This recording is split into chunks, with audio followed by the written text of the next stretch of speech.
जय हिंद, वंदे मातरम। नमस्कार, आपके साथ मैं हूं मीनाक्षी जोशी। जय हिंद, वंदे मातरम। मैं हूं अमित पालित और आप सभी को सबसे पहले शुभकामनाएं। देश अपना गणतंत्र दिवस मना रहा है 73वां, और आज इस मौके पर सबसे बड़ा आयोजन देश की राजधानी और दिल्ली के राजपथ पर होगा।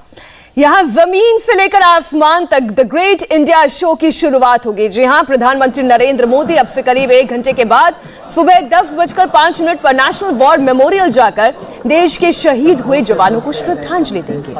वहीं राष्ट्रपति रामनाथ कोविंद राजपथ पर सुबह 10:26 पर तिरंगा फहराकर गणतंत्र दिवस परेड की सलामी लेंगे और उसके बाद राजपथ पर 73वें गणतंत्र दिवस परेड की शुरुआत हो जाएगी। कोरोना और ठंड की वजह से इस बार का गणतंत्र दिवस कार्यक्रम आधे घंटे की देरी से शुरू हो रहा है। अब से करीब 1 घंटे के बाद पूरी दुनिया हिंदुस्तान की ताकत को देखेगी। राजपथ पर भारत के आन बान और शान का प्रदर्शन होगा।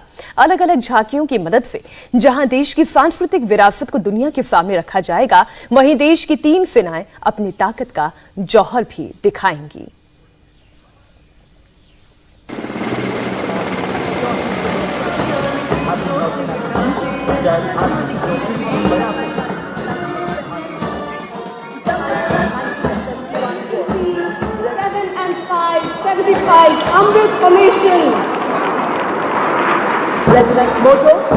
राजपथ आज शक्ति पथ बनने वाला है।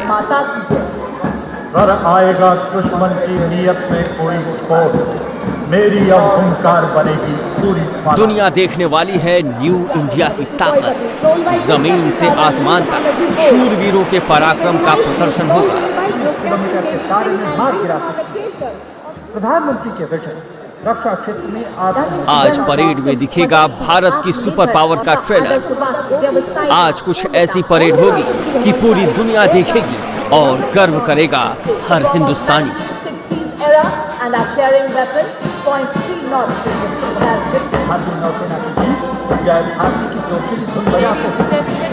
भारतीय गणतंत्र का आज 73वां जश्न है और इस जश्न की पूरी पिक्चर बस अब से कुछ देर बाद आपके सामने होगी।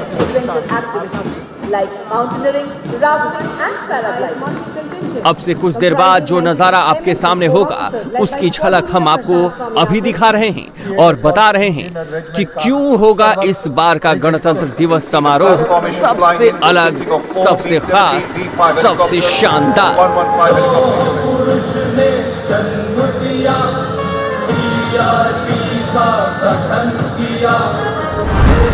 कोरोना की वजह से इस बार गणतंत्र दिवस समारोह में सिर्फ 6000 लोग शामिल होंगे। पिछले साल की तरह इस बार भी गणतंत्र दिवस समारोह में कोई मुख्य अतिथि नहीं होगा। इस बार परेड में 25 झांकियां, 16 सैन्य दल और 17 मिलिट्री बैंड नजर आएंगे। और सबसे अलग ये होगा कि परेड देखने आने वाले लोगों को अब राजपथ पर लाल रेत की जगह नए फुटपाथ देखने को मिलेंगे। खूबसूरती के साथ साथ भव्य राजपथ नजर आएगा। दिल्ली में बारिश और कोहरे का डर है, इसलिए हर साल 10 बजे से शुरू होने वाली परेड इस बार सुबह 10:30 बजे से शुरू होगी। और जब शुरू होगी तो सबसे पहले राष्ट्रगान के साथ कुछ इस तरह 21 तोपों की सलामी दी जाएगी।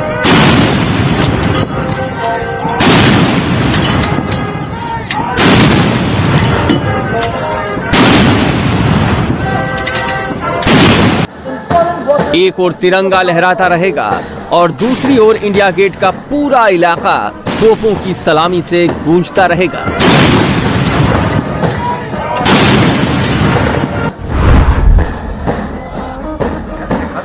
73वें गणतंत्र दिवस परेड में इस साल भारतीय सेना की ताकत तो देखने को मिलेगी ही, साथ ही साथ 1971 के युद्ध में पाकिस्तान के छक्के छुड़ाने वाले विंटेज टैंक और तोप भी दिखाई देंगे।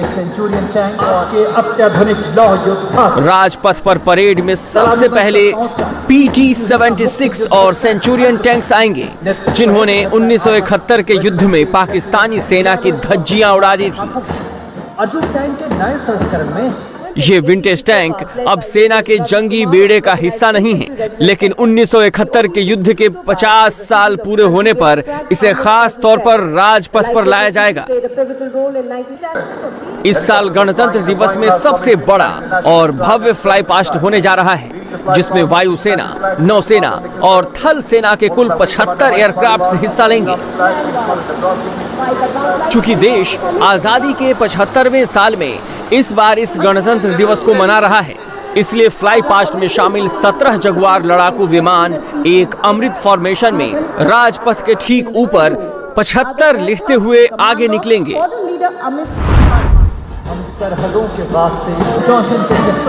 इस साल भारतीय सेना की ताकत तो देखने को मिलेगी ही, साथ ही साथ वक्त के साथ कैसे सेना की वर्दी बदल गई है, इसकी झलक भी देखने को मिलेगी।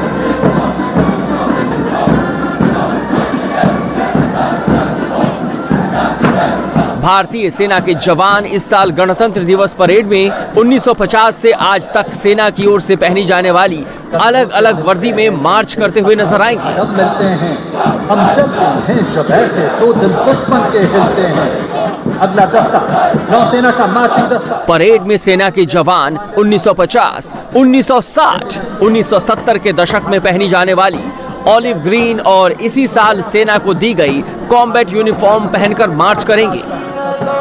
इस बार राजपथ पर यूपी की झांकी में पीएम मोदी का ड्रीम नजर आने वाला है।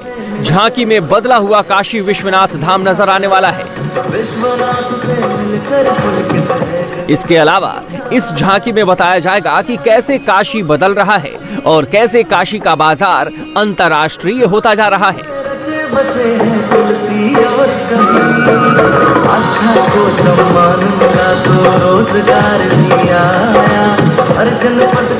इस बार देश के सिर्फ 12 राज्यों की झांकियां परेड में शामिल हो रही हैं।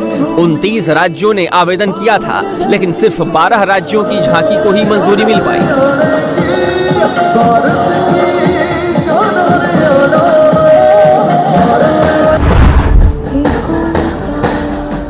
इस साल राजपथ पर जहां बैठकर दर्शक राजपथ पर झांकी देख रहे होंगे, उनके ठीक पीछे 750 मीटर लंबा खास कलाकुंभ कैनवस भी होगा। इस कैनवस में देश की अलग अलग पेंटिंग्स और चित्रकारी होगी। मधुबनी से लेकर कलमकारी पेंटिंग के जरिए देश के अलग अलग हिस्सों की सभ्यता और संस्कृति की झलक नजर आएगी। भुवनेश्वर और चंडीगढ़ में तैयार किए गए इस कैनवस को करीब 600 चित्रकारों ने मिलकर तैयार किया है। तो आपने देखी इस पूरी रिपोर्ट के जरिए कि क्या क्या बदलाव होने वाले हैं, लेकिन सबसे महत्वपूर्ण तो यह है कि देश पूरा एक सूत्र में पिरोया हुआ एक बार फिर आपको राजपथ पर दिखाई देगा। बहुत कुछ चीजें बदली हुई होंगी, वो कैसे बदली हुई होंगी, वो क्या क्या भूमिकाएं हैं, वो तमाम तस्वीरें हम एक एक करके आपके सामने रखते जाएंगे। हमारे साथ हमारे सहयोगी defence editor Manish Prasad studio में ही मौजूद हैं। दो बेहद खास मेहमान हमारे साथ जुड़ गए हैं। लेफ्टिनेंट जनरल विनोद भाटिया हमारे साथ जुड़ गए हैं, बहुत स्वागत है सर आपका। हमारे साथ defence expert Shankar Prasad lieutenant general आप भी जुड़ गए हैं। शंकर प्रसाद जी, आपका भी बहुत स्वागत है हमें। बिल्कुल, और मैं आपको बताऊं कि आज का जो ये 73वां गणतंत्र दिवस मनाया जा रहा है, इसमें मैं एक लाइन में आपको बता दूंगा कि आपको क्या दिखने जा रहा है। भारत ने जो 73 साल में जो प्रगति की है, उसमें भारत कितना आत्मनिर्भर हुआ है, उसकी जो झलक आपको देखने को मिलेगी, वो आपको अंदर से गर्व से भर देगा। और इसी बात को लेके हम आज चर्चा भी करेंगे कि आखिरकार भारत कितना आत्मनिर्भर हुआ है और आज के दौर में अगर आत्मनिर्भर होना कितना जरूरी हो जाता है स्ट्रैटेजिकली, और साथ ही साथ हमारे डेमोक्रेसी को बचाए रखने के लिए। सीधा सवाल मेरा जाएगा इस वक्त हमारे डिफेंस एक्सपर्ट शंकर प्रसाद के से। सर, आपने फौज को बदलते हुए देखा है, लेकिन जो हम कहते हैं ना कि सेल्फ रिलायंट, आत्मनिर्भर होना, आपने कब देखा कि शुरुआत हुई और हम कहां तक पहुंच पाए हैं? देखिए, आत्मनिर्भर की बातचीत शुरू हुई कुछ ही साल पहले। हमारा देश पूरा इंपोर्टेड इक्विपमेंट के साथ था और उसके जरिए क्या होता था कि उसकी स्पेयर पार्ट्स, उसका एमिनेशन टाइम पे आए ना आए, वो बड़ी परेशानी रहती थी, एक्सपेंसिव होता था। लेकिन कुछ साल पहले से ये आत्मनिर्भर की जो बात हुई, हम ये चाहते हैं कि जितना ज़्यादा से ज़्यादा मिलिट्री हार्डवेयर जो है वो भारत में बन सके। डीआरडीओ में इसमें काफ़ी साल से काम कर रहा है, लेकिन काफ़ी हद तक वो इतना सक्सेसफुल नहीं हो पाए क्योंकि उनकी R&D, उनकी टेक्नोलॉजी इतनी बढ़ नहीं पाई थी। तो मैं समझता हूँ कि एक शक्तिशाली देश बनने के लिए ज़रूरी है कि मिलिट्री हार्डवेयर इंडिजिनसली प्रोड्यूस किया जाए। अब देखिए पिछले कुछ सालों में हमने देखा कि टैंक भी इंडिजिनसली प्रिपेयर हो रहे हैं, प्रोड्यूस हो रहे हैं, आर्टिलरी गन्स भी हो रही हैं, नेवी के शिप भी और सबमरीन भी बन रही हैं, हमारा एक एयरक्राफ्ट कैरियर भी बना है, हमारे बहुत चीज़ें राइफलें बन रही हैं। तो मैं ये देख रहा हूँ कि दिन पे दिन आत्मनिर्भर आगे बढ़ रहा है। और इसमें जो सबसे बड़ी बात ये हो रही है कि केवल गवर्नमेंट एजेंसीज ही इसमें शामिल नहीं है। पहले क्या होता था कि सिर्फ जो ऑर्डिनेंस फैक्ट्रीज होती थी, ऑर्डिनेंस फैक्ट्री बोर्ड के नीचे वही मोस्टली डिफेंस इक्विपमेंट को बनाती थी, एमिनेशंस को बनाती थी। लेकिन जब से हमने प्राइवेट कंपनीज को, प्राइवेट एंटरप्राइज के संग इसको खोला है, तब से इसमें बनावट बदल गई है। अब इसमें पूरे देश की जो लीडिंग कंपनीज है, जैसे कि नाम लेना कोई ज़रूरी नहीं है, बहरहाल 5-6 बड़ी बड़ी कंपनीज हैं जो कि डिफेंस इक्विपमेंट बनाने की काबिलियत रखती हैं। अगर उनको पूरा सहयोग मिले, पूरा सपोर्ट मिले सरकार की तरफ से, तो सपोर्ट तभी मिल सकता है कि जब उनके पास अच्छा कोई चीज़ हो और जो यूज़र है और जो उसको बना रहा है वो दोनों मिलके इस चीज़ को ग्रेजुएटली आगे बढ़ाएं। तो ये हो रहा है, इससे इसी के जरिए हमारी आर्टिलरी गन बड़ी अच्छी बननी शुरू हो गई, टैंक बनने शुरू हो गए, राइफलें बन रही हैं। अब देखिए एक राइफल की आपको मिसाल देता हूँ, जो राइफल की फैक्ट्री अमेठी में लग रही है, उसमें जो एक मेजर जनरल हैं, वहाँ पर उसके मैनेजर हैं, मैनेजर कहिए, डायरेक्टर कहिए, जो भी उनका ओहदा है, वहाँ पर वो खुद ही फिजिकली बैठे हैं, देख रहे हैं कि राइफल किस तरह से प्रोड्यूस हो रही है, क्या टाइम फ्रेम है, किस तरह से उसकी क्वालिटी चेक हो रही है। तो इससे ये लग रहा है कि जो यूज़र है और जो प्रोड्यूसर है उसके बीच में बड़ा अच्छा तालमेल हो गया है। उससे क्या होता है कि यूज़र उससे खुश है, कोई कमी आती है तो रास्ते में ही दूर हो जाती है, जबकि प्रोडक्शन हो रही है। इसी तरीके से जहाँ पर आर्टिलरी गन बन रही हैं, टैंक बन रहे हैं, एयरक्राफ्ट बन रहे हैं, सबमरीन्स बन रही हैं, वो हमारे डिफेंस के लोग उनके साथ पोस्टेड रहते हैं, उसके साथ वो देखते रहते हैं कि किस तरह से बन रही है, क्या ये हमारी पूरी जो हमारी रिक्वायरमेंट उसको पूरा करेगी कि नहीं करेगी। तो मैं समझता हूँ हमको अगर अपने पाँव पे खड़ा होना है, जो दिन पे दिन हम खड़े हो रहे हैं, और जिस तरह से हम आत्मनिर्भर की बात करते हैं, तो ये बड़ा अच्छा स्टेप है। This is the only step जिससे कि हम किसी देश पर निर्भर ना रहें। हालांकि अभी भी हमारी R&D काफी कमजोर है, उसको और बढ़ाना है। अलग अलग बिंदुओं पर लेफ्टिनेंट जनरल शंकर प्रसाद जी हम आगे भी चर्चा करते रहेंगे। लेफ्टिनेंट जनरल विनोद भाटिया भी हमारे साथ जुड़े हुए हैं। आप प्रसाद जी जो तमाम बातें कह रहे थे, मैं मानकर चलती हूं आप भी उनसे सहमत होंगे, लेकिन जिस तरफ उन्होंने इशारा किया कि कुछ मामलों में अभी भी हमें और विकसित होना है, आगे बढ़ना है, जैसा कि उन्होंने जिक्र किया R&D, रिसर्च एंड डेवलपमेंट, आप क्या कहेंगे विनोद जी? पहले तो आप सबको गणतंत्र दिवस शुभकामनाएं, आपके दर्शकों को भी शुक्रिया। और मैं जनरल शंकर प्रसाद मेरे मेंटर हैं, रोल मॉडल हैं, मैं उनसे पूरी तरह से सहमत हूँ। हर चीज जो बोल रहे हैं वो बिल्कुल ठीक बोला उन्होंने। ये शुरुआत हुई है, अभी ये कदम हमने लिया है, ये कुछ चंद साल पहले शुरू किया हमने आत्मनिर्भर होना। हमारे 65% जो मिलिट्री हार्डवेयर है हमारा, 65% वो इम्पोर्टेड है। और इसको ये नहीं कि ओवरनाइट ये कल को बदली हो जाएगा, उसको टाइम लगेगा बदली करने के लिए। लेकिन जो प्रोसेस शुरू हो गया है, जो प्रोसीजर शुरू हो गया है, जो स्ट्रक्चर्स हमने अभी शुरू कर दिए हैं, सिस्टम्स बनाए हैं, जो उससे हमको पूरा भरोसा है कि आने वाले दिनों में, चंद सालों में, हो सकता है 10 साल लगे, 15 साल लगे, लेकिन जो शुरुआत हुई है बहुत अच्छी शुरुआत हुई है आत्मनिर्भर की। एक हमारे में जागरूकता है कि हमें आत्मनिर्भर बनना चाहिए। हमारी स्ट्रेटेजिक ऑटोनॉमी जिसको हम बोलते हैं, हम बड़े सालों से हम नॉन अलाइंड हैं, स्ट्रेटेजिक ऑटोनॉमस है हमारी, लेकिन हम स्ट्रेटेजिक ऑटोनॉमस तभी हो सकते हैं अगर हम बिल्कुल अब आत्मनिर्भर हों, खासतौर से मिलिट्री हार्डवेयर में। हमारी रिसर्च एंड डेवलपमेंट, जैसे शंकर प्रसाद जी ने बताया कि जो R&D है हमारी, वो भी कमजोर है, उसको बहुत आगे लगना पड़ेगा। टेक्निकल चेंजेस जो है, टेक्नोलॉजी चेंजेस जो आ रहे हैं, वो बहुत जल्द से जल्द आ रहे हैं। हर 2 साल 3 साल में टेक्नोलॉजी चेंजेस हो रहे हैं, तो हम अभी कैचअप गेम खेल रहे हैं। लेट स्टार्टर जो एडवांटेज होती है, लेट मूव एडवांटेज होती है, हमें उसको देखना पड़ेगा। हमको शिफ्ट करना पड़ेगा from low to medium technology to high technology straight away.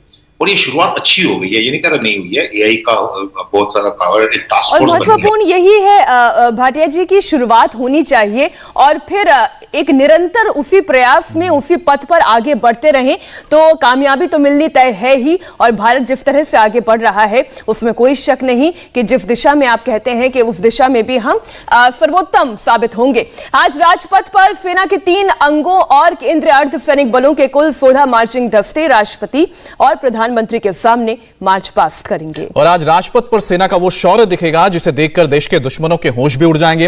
Rajpath पर न्यू इंडिया की जो शानदार झांकी अद्भुत, अदम्य और अजय हिंदुस्तान की तस्वीर नजर आने वाली है। उसकी एक झलक भी आपको बताते हैं।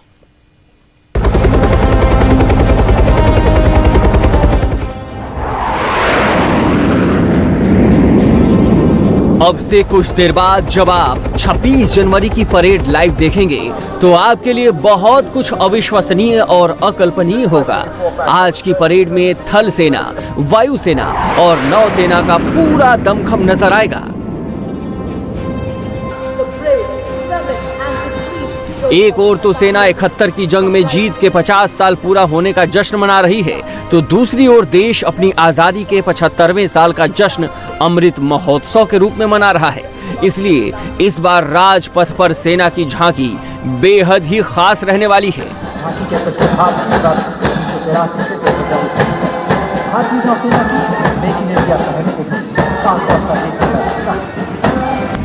राजपथ पर फाइटर प्लेन का पराक्रम दिखेगा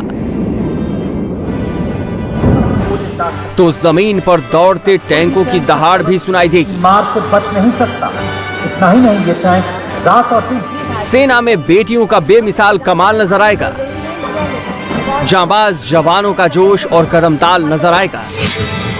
राजपथ पर सेना के शौर्य की शुरुआत यहां से होगी जब 4 Mi-17 V5 हेलीकॉप्टर राजपथ के ऊपर आसमान से गुजरेंगे। इन हेलीकॉप्टर्स में से एक पर तिरंगा लगा होगा और बाकी 3 पर थल सेना, वायुसेना और नौसेना के झंडे होंगे। सभी हेलीकॉप्टर आसमान से फूलों की बारिश करते हुए निकल जाएंगे। इसके बाद राजपथ पर अर्जुन टैंक, धनुष तोप का बेड़ा नजर आएगा। रात और दिन दोनों वक्त गोले दागने की बेमिसाल क्षमता से लैस ये टैंक और तोप भारतीय सेना के सबसे भरोसेमंद हथियार हैं। इसके बाद राजपथ पर Akash missile system, Sarvatra bridge, tiger cat missile और तरंग इलेक्ट्रॉनिक वॉरफेयर सिस्टम दर्शकों के बीच से गुजरेगा। इन मारक हथियारों को तैयार करने वाली, डिफेंस पर रिसर्च करने वाली देश की सबसे बड़ी एजेंसी DRDO दुनिया को बताने वाली है कि देश अब 90 के दशक वाला भारत नहीं है। ये देश अब दुश्मनों के घर में घुसता भी है और घुसकर मारता भी है। इसके बाद राजपथ पर वो ताकत नजर आने वाली है जिसे देखकर हर हिंदुस्तानी का सीना गर्व से चौड़ा हो जाएगा। लोग वाह वाह कर उठेंगे। भारतीय सेना की ये वो महिला अफसर हैं जो बुलेट पर सवार होकर अपनी हैरत अंगेज कलाबाजियों से लोगों को चौंकाने वाली हैं। महिलाओं के इस ग्रुप को सीमा भवानी का नाम दिया गया है और राजपथ पर ये देश के सर्वोच्च कमांडर को सलामी देंगे तो नजारा कुछ ऐसा होगा। इनकी फुर्ती, इनकी ताकत है, इनका संतुलन, इनका आत्मविश्वास है। मुश्किल से मुश्किल लक्ष्य को ये आसान बना डालती है। ये टीम बुलेट पर योगा कर सकती है, बुलेट पर बैठकर दुश्मन पर नजर रख सकती है, बुलेट पर चलते चलते ही दुश्मन पर निशाना साध सकती हैं, बुलेट पर अदरक वाली चाय का स्वाद भी ले सकती हैं। 16 लड़कियों का ग्रुप जब एक साथ 4 बाइक पर राजपथ से गुजरेगा तो तालियों की गड़गड़ाहट से आज पूरा राजपथ गूंजने वाला है। इसके बाद आसमान में वो तस्वीर नजर आएगी जिसका इंतजार पूरा देश कर रहा है। आजादी के अमृत महोत्सव के मौके पर इस साल कुल 16 फॉर्मेशन राजपथ के ऊपर दिखाई पड़ेंगी। मतलब आसमान में 16 अलग अलग तरह के हवाई करतब नजर आएंगे। इस बार राजपथ पर सिर्फ 200 मीटर की ऊंचाई पर हेलीकॉप्टर्स की उड़ान होगी। सबसे पहले आसमान पर मेघना फॉर्मेशन नजर आने वाली है जो 71 के पाकिस्तान युद्ध को समर्पित है और इसमें एक चिनूक हेलीकॉप्टर और 4 Mi-17 6-5 हेलीकॉप्टर्स होंगे। इसके बाद एक लव्य फॉर्मेशन मतलब अटैक हेलीकॉप्टर्स की बारी आएगी जिसमें एक रूसी Mi-35 हेलीकॉप्टर और 4 अमेरिकी अपाचे होंगे।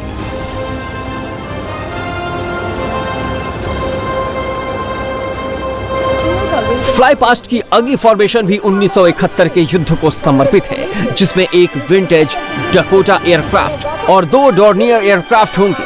ये ट्रायंगल फॉर्मेशन बनाएंगे। 1971 के युद्ध के डकोटा एयरक्राफ्ट से ही ढाका के करीब टंगैल में सेना ने एयर ड्रॉप किया था, जिसने पाकिस्तान की हार में आखिरी कील ठोकने का काम किया था। इसके बाद 7 रफाल लड़ाकू विमान हिस्सा लेंगे। 5 रफाल विनाश फॉर्मेशन में होंगे। इसके बाद 1 रफाल, 2 जगुआर, 2 मिग-29 और 2 सुखोई के साथ बाज फॉर्मेशन में दिखाई पड़ेगा। वायुसेना के मुताबिक 3 सुखोई लड़ाकू विमान त्रिशूल फॉर्मेशन में होंगे। ये तीनों विमान व्हाइट, ऑरेंज और ग्रीन होंगे।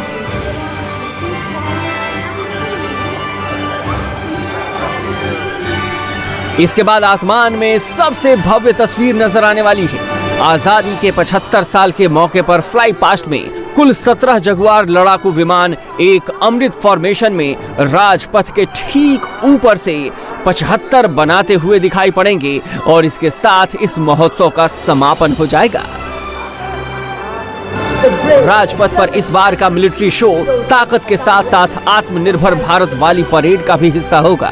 इस शो में भारत की डिफेंस फोर्स अपने सबसे बेहतरीन वेपन सिस्टम दुनिया के सामने पेश करेंगी, तो दूसरी ओर दुनिया को अपनी ताकत दिखाएगी। आज की तस्वीर बताएगी कि जब कदम से कदम मिलते हैं तब दुश्मन के दिल हिलते हैं।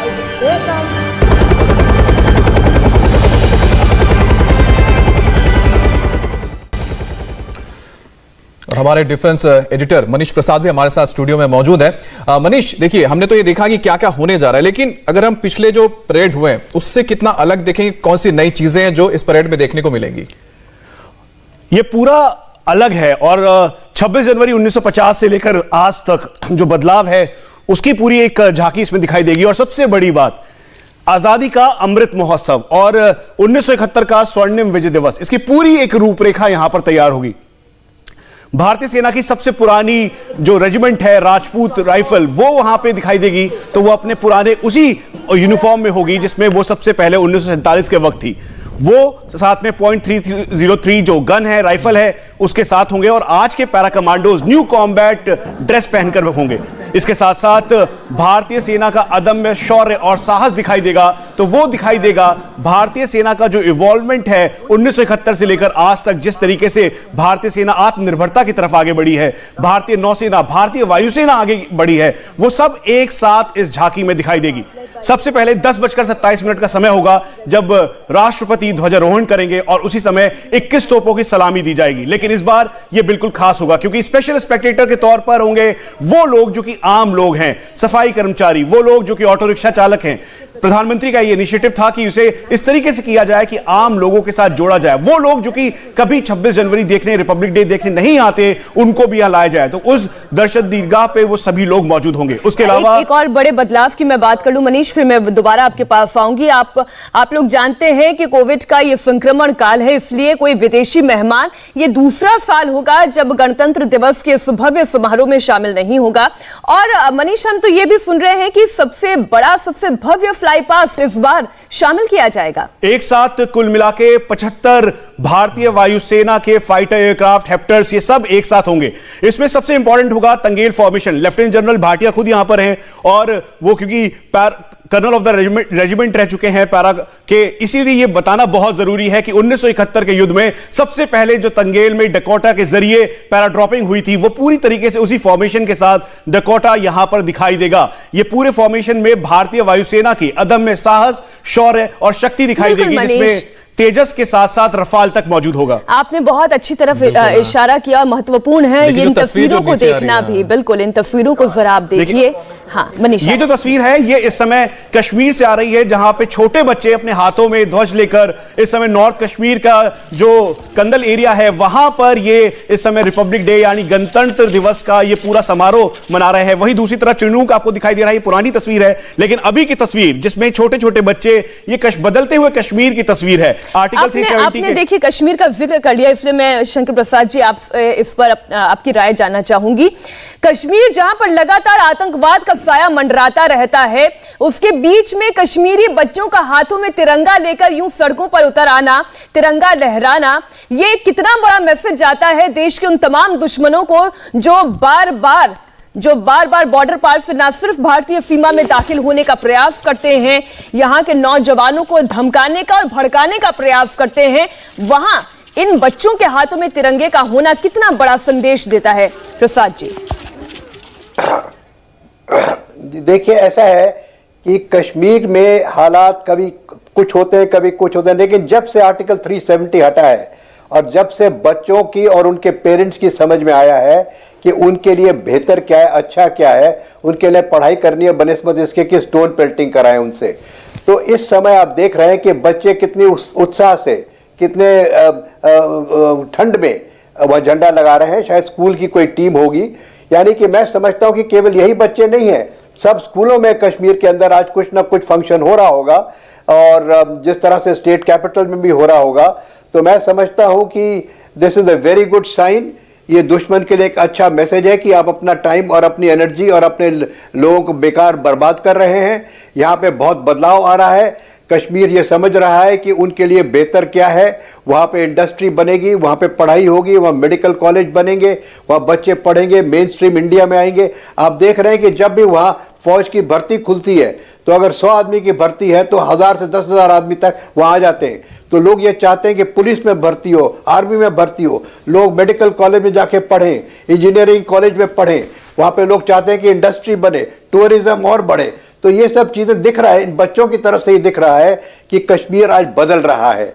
कश्मीर में आज वो माहौल पैदा हो रहा है कि वो इंटीग्रेशन और ज्यादा बढ़ गया है। बिल्कुल सर। तो मैं समझता हूँ it's a great step and I am so happy कि आप ये नजारा दिखा रहे हैं। सर, ये जब तस्वीरें देखते हैं सर बहुत अच्छा लगता है का मौका दें तो जी बात पूरी कर लें।